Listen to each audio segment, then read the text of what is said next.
News Talk 640 WFNC. What a day this has been. What a rare mood I'm in while it's almost like being in love. That's a musical from somewhere. Thank you. KIRK deVIERE. KIRK deVIERE, how are you, sir? Yeah, I'm good. How are you? I'm doing. How was your Father's Day? It was great. I got to spend. Gray and I played a little golf. He's turned Did into you a little really? good little golfer. I'm Where'd you very play? proud of him. We just played up at Highland Country Club. Sure. And he played really well. Hit the ball well, and I'm very proud of him. He's really improving. Well, the question is he And he enthused putts about it? really well. Yeah, he had a good time. Kids normally are pretty good putters. They're fearless. That's why. That's they right. don't think about anything. They just get up there and putt. So and hit their drives and everything else. He's hit it over the water a few times. He's proud No, of you're himself. kidding me. Oh yeah, he was. Oh, wait, I tell you what. Now you're stuck. Well, He's said, hooked. Oh, no, I hope he am. I hope he is hooked. I told him, asked him if he wanted to start trying to compete a little bit in some tournaments, and so it was a good Father's Day, And part of it I did have to, I went out to Spring Lake. They had their Juneteenth celebration, so I went out there and presented a proclamation out there as part of it. So, but then had a good family dinner that night, and it was good. It was nice, relaxing for the most part. I was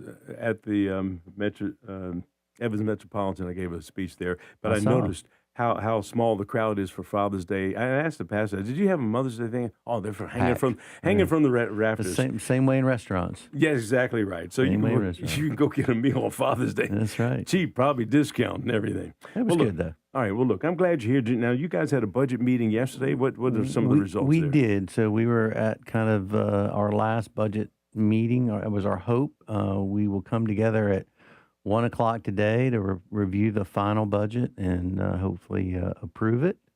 Of course, the headline is no tax increase. We wanted to make sure, even with, the pressures that we're seeing from the outside, flat sales tax and declining flat property tax, just flat revenues, as well as downward pressures from, federal and state, things like, with SNAP and Medicaid and different things that have affected our revenues from the federal and state level. We're still able to maintain the level of service that we need to, do a few things, and maintain the tax rate. I think some of us would have liked to have seen that tax rate go down, but, we want to be responsible because, it was said a couple times during our budget meetings, we don't know the storm that's getting ready to come. So we don't know where the economy is going to go. We don't know, cost of, just inflation hits government too when it comes to the running of the organization. So, we're still able to, give our employees a much needed COLA increase, so a cost of living increase, as well as do a little bit of a bonus. And we'll wrap all that up today and get to a final budget and take that vote today and then continue to move on. How much does the fact that we got midterms coming up this November impact the decision of how we decide what's going to be a budget? Are we going to have a tax increase? Does that come into play? I mean, people say that's politically. I think, one thing I appreciate about this Board of Commissioners is, we try to take the politics out of it when you look at the budget side of it and look at what's in the best interest of our citizens, what's in the best interest of ensuring we're delivering service. You remember last year we dropped 6 cents below revenue neutral. Now there's a law that says you've got to, or potentially a law that says you're going to have to, explain what revenue neutral is. We went below that last year, so we wanted to make sure that we're keeping as much money in people's pockets after that reevaluation, and this year we're able to maintain it. I think it's more about ensuring that we can provide a level of service and keep more money in people's pockets as much as we can, more than it is the politics. There's always going to be an election cycle. There's always going to be something, and I'm appreciative to this board. We tried to keep the politics out of it as much as we could. The thing that the average person is concerned with is, as you mentioned, how much money are you keeping in my pocket? Yeah. And is there ever an opportunity when the tax, it's revenue neutral or however it is, that there is a true sense that I got something back out of this, or am I just going to stay the same? Because people, based on what your property value is and taxes and all That's that, right. there's going to be an increase, and people can blame the politicians or whatever it might be. But the fact of the matter is, if your property, you would hope that your property is appreciating and not depreciating. That's right. And so that's a good thing for you long term. That's right. But when you're on a fixed income and then now the payment goes up or your mortgage goes up. That's tough to swallow. Yeah, no, it is, and that's why we fight hard.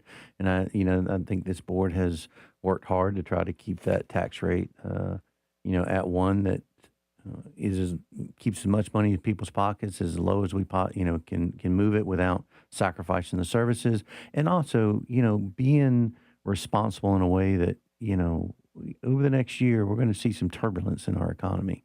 I mean, we're not on the far side of this, and so I don't think we know what storms are out there yet. So the process today is to finalize what you talked Yeah. about yesterday. Yeah, so well, we've been talking about for the last 3 weeks. So our county manager will bring it all back together in what we call a budget ordinance. So we'll review everything that we kind of agreed to, make sure everything's in there the way that we want it. If it is, then we'll take a vote on it. If it's not, we'll ask for some adjustments from the staff, and then get it approved either later today or at a different date. But I think we're at the one yard line. I had Brenda Jackson here, the director of the Cumberland County Department of Social Services. Her budget was taking a couple of hits. Were there any adjustments in there to keep some things in place there? There was. We made some adjustments. I don't necessarily know if it was taking a hit. They have DSS provides an amazing service to our community, and they have a lot of pressures. They have a lot of. They're the ones that have about a $2.8 million downward pressure on them because of HR1 from the federal government. So we still don't know what that looks like. We potentially have changes coming in October, so we don't know what that looks like. So we need to be very responsible and conservative as we're looking at what we're doing. But I don't necessarily, nothing that changed in this budget will hinder or lessen their operations. I will say one thing that we did have a conversation about and should have been done in years past is we really need to look at the caseload that our DSS workers, especially our social workers, are under, as well as the comp study for how we're paying them. What we see over there is we have a lot of vacant positions. So if you have a lot of vacant positions, you probably have an issue with trying to recruit to those, and maybe you need to look at your compensation. So, they have a lot, they had over 102 vacant positions. And so, a lot of times, I don't want to get in the weeds, but they're vacant funded positions, which means now you're tying up general fund dollars. So I think one of the biggest things that came out for DSS, which is a good thing, because it created the conversation at the board level about the caseload and about the comp study. And you're going to see that come back in September. So we're going to take a look at that post-budget. But I wouldn't say they took a hit. I think they're going to be able to provide the level of services that we need. Director Jackson was at our meetings yesterday, and we worked through it and found a way that we can ensure that we keep the level of service there, but also be responsible with tax dollars. I had Chief Judge, District Court Judge Tony King, and she comes in on Wednesday, and I talked to her last Wednesday about guardian ad litems, for example, and she has a lot of volunteers. But in talking about that, I said, what's the average caseload for a guardian ad litem? She said, about 200. Yeah. And I couldn't believe it, that here you have people who are advocating on behalf of children, Yeah. and in some cases, adults who can't take care of themselves, and they have a caseload of 200. And how can you really focus, on making sure that the child is represented well when you have to just sort through paperwork and say, well, what's this case, or what is this adult's issue, and then go to court and be a spokesperson, and so again, it's a personnel thing. And she said, thank goodness to all the volunteers who help do that type of work, or if not, we wouldn't be able to get it done. That's exactly right. And I think, it's been very positive to have that interaction and that dialogue. Director Jackson has over 45 years of experience. It was good to have her voice in the room as we're talking through these issues. And I think you really saw a board that listened to not only her, but also, some of her team in really highlighting, because this is the first time it was brought to the board's level around the caseloads and around the comp, and some of my questions, well, why weren't we talking about that 2 years ago or 3 years ago? But we are now. We'll proceed to have a conversation around that, and I think that's a good thing, because we want to, and also when you look at DSS services in a military community, especially Fort Bragg, it's different. Whether it's foster care or child protective services, or it's different here. The caseload is different, the workload is different, the interaction with different agencies is different, and we have to take a look at all that. And I think you'll see us do that later this fall. Well, you bring an interesting perspective to your job as the chairman because you've worked as a city councilman, you've worked at state legislator, and now on the board of commissioners as well. And I'm sure you will agree that every entity that you deal with, be it Fort Bragg, be it the Cumberland County Schools, be it Fayetteville Tech or Fayetteville State, everybody is in their own world in terms of what's important to me and what's important to my organization. And when you have to provide funding across the board, across to different organizations, or assist folks in making sure they have what they need in order to take care of their job, everybody's got their blinders on and they see what they need. Do you agree with that? Yeah, You're seeing that? I think you have a lot of strong advocacy, but don't mistake advocacy that there's not collaboration, because I think people understand how, we all need to work together, and it's all a balance. But there are strong advocates even on our board for different, whether it's public safety with Henry Tyson, or DSS and Health and Human Services with our Vice Chair Veronica Jones, or and that's just on the board. But and we're all advocates for it. But in the community, you have these strong advocates, and each of their agencies advocate for their position. But it doesn't mean we don't work together in the end.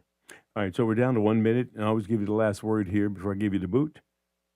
Anything you want to let folks know? I'm looking forward to have some great conversations over the last few days, last week or so, with Mayor Colvin around Joint 911, and so look forward to moving that forward. We've got a couple meetings over the next few days, and look forward to the parties, the county and the city coming together and moving that forward.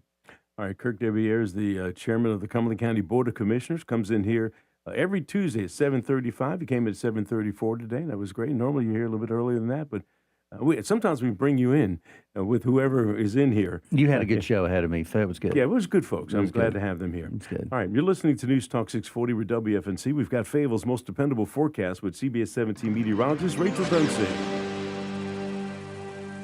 Today will be partly cloudy with gusty afternoon thunderstorms and a high of 92. Tonight will be partly cloudy with a low of 68, and Wednesday will be mostly sunny with a high of 90. Dangerous heat returns by the end of the week, with even more spotty storms by the weekend. That is your Fayetteville forecast. I'm CBS 17 meteorologist Rachel Dunsing. Hey, Rachel, the temperature is on the way right now. We're at 84 degrees already this morning. We're looking for a high of about 97.